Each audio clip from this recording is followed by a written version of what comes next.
we've talked about how the Cincinnati Bengals have not won a game to open the season since 2021. And when we were talking before the show, our producer Quinn also pointed this out to us, like, it might be a Zach Taylor thing, but it might actually be a Joe Burrow thing as well, because whether it's been coming back from injury or what, he has not played well. And Joe Burrow did not play well, particularly play well in this game, earning a 67.2 passing grade. When you look at Joe Burrow's career since 2020, that's actually the highest PFF passing grade he has ever recorded in a week one, which is crazy to say because it straight up was not good enough. But what did you think of Burrow? Talk to us about, what worried you here. Is it a long-term thing or what? I don't want to go into panic mode too early, but I do think it's potentially a long-term thing. Now you're going to get T back eventually, hopefully this week, I guess. But right. And that's a big deal. Like you watch Yoshivas and it's not great. I think still there's a lot to like with him, but it wasn't great on Sunday. But the thing that scares me, again, we've been saying it for 4 years, is here comes the New England Patriots disguising, getting into cover two. And that's just not, Joe Burrow just doesn't like cover two. I don't know what else to say. And so you end up with a ton of throws over the middle of the field, short throws to Tanner Hudson, and you're not getting anywhere with that. And obviously, you should have scored a touchdown. It's kind of a relatively fluke play, though he should have been protecting the ball. But other than that, he catches the ball at 4 yards and he gets tackled. So that's what we're getting out of this offense when teams play cover two. And then the times where you have Jamar Chase, a tier 1 receiver in this league, in a one-on-one situation, and are they not friends anymore? Are Burrow and Chase not friends anymore? I don't know what happened, because he just doesn't, it's like he didn't trust him. Jamar Chase is going to get open even if it's tight coverage. On his break, at the break point, Jamar Chase gets open through any means necessary.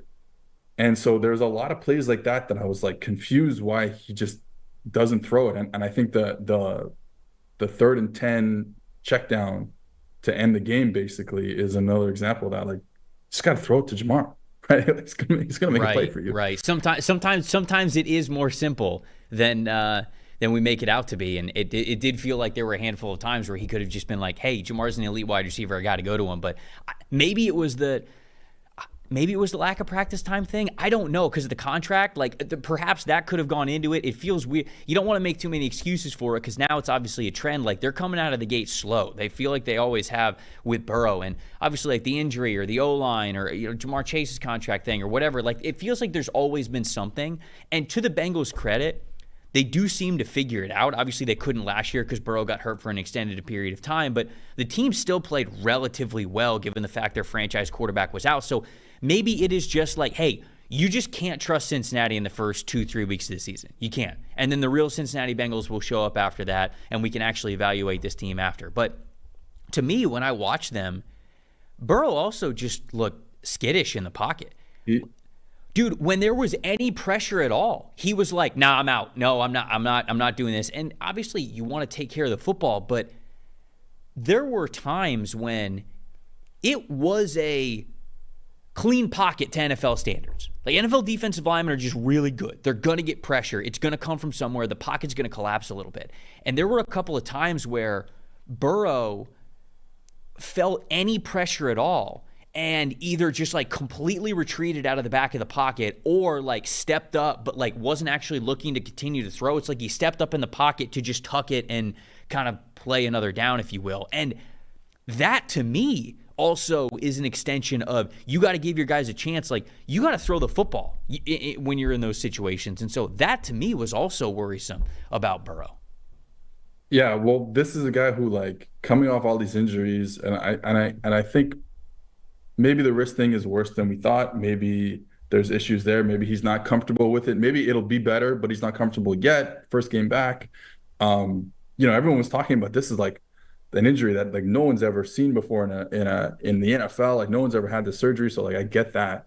But yeah, his eyes were kind of all over the place, and there was a skittishness to just the way he was looking. in terms of his reads that I felt wasn't a normal Joe Burrow thing. So if we're getting this again, I think T changes the math a bit. I think so too. I think so too. I don't want to too overreact to this, because Yeah. when you have both of these guys, all it takes is maybe a couple of good weeks in practice, or maybe just a game where you're just throwing it up to these guys and they're going to come down with it more than 50% of the time, because that's what they do. And that's all they need to basically just trust each other from that moment forward. But I didn't mean to cut you off, but I do agree. I think that T does change the math. I think that's a really good way of putting it. Yeah. The other issue is the guy who changes the math in a negative way is their right tackle is not good.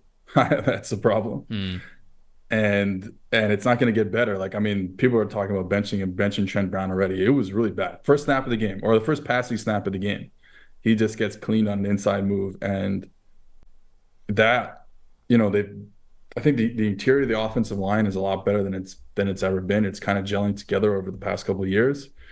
But with Orlando Brown and Trent Brown at tackle, like, it's tough. Like, Burrow doesn't want to be there anymore. Like you said, I don't think he really wants to be in that pocket very often. Yeah. And if you're not going to get a one-on-one and just throw it out to Jamar Chase on time because he'll just be open, then you're going to have to go through reads. And then you get in a situation, I think, going back to the cover 2 stuff, if you know cover 2, you can game plan, and there's a lot of down the field beaters, concepts that work against cover 2. The issue is, and we saw it with even the Browns offense, is when teams disguise it and get into cover 2, which I think we saw, I don't have the numbers in front of me, but I think it felt like we saw in the games that I watched a lot more of showing one high safety and then spinning back into 2 high safeties, which we don't see a lot. We see the opposite a lot more. Now, it's a lot tougher, because if you don't have a beater called for cover 2 and you're running a quick game, which the Bengals love to do because they're good at it, well, if you have 5 underneath zone defenders against 5 routes that are underneath, including, the check down to the running back, there's just not a lot of space here. So if you can get into a situation where cover 2 is coming and they're going to line up into it and play it, I think there's stuff you can do against it. But that really killed them, is like not really knowing that the Patriots were going to disguise as much and get into as much cover 2, and it really killed them. I mean, they saw the most cover 2 in week 1, and you're not getting those concepts that work against cover 2. And then when the Patriots do play cover 1, which, I mean, they're the Patriots, of course they're going to play cover 1, you don't get separation by your other receivers, and you don't throw to the one guy who gets separation. Right. It's a recipe for disaster. Yeah. No, truly. No, I think that's it. Go ahead. And to piggyback on your point, a recipe for both of us being out of our survivor pool already. Second year in a row, I'm out in week 1. I'm just, it sucks. You just, like, I literally paid the guy like 5 days ago, and it's just like I paid him for nothing, just to pick the Bengals. Look, I think the Bengals need 2 things badly, in my opinion. They need Amarius Mims to get back, and they need him to get healthy. They need him to be able to play. Obviously, he's coming through a pec injury. He's, it's going to take him some time at the NFL level anyways, because he just didn't play a lot of college ball when he was at Georgia, because, again, he was hurt. But, like, this dude's a freak. Like, he could be a true reliable player at the right tackle position, and they would need him to be. So they need him to get back from this injury. They need him to be fully healthy, and they need him to be able to play right tackle, I think, as things move forward.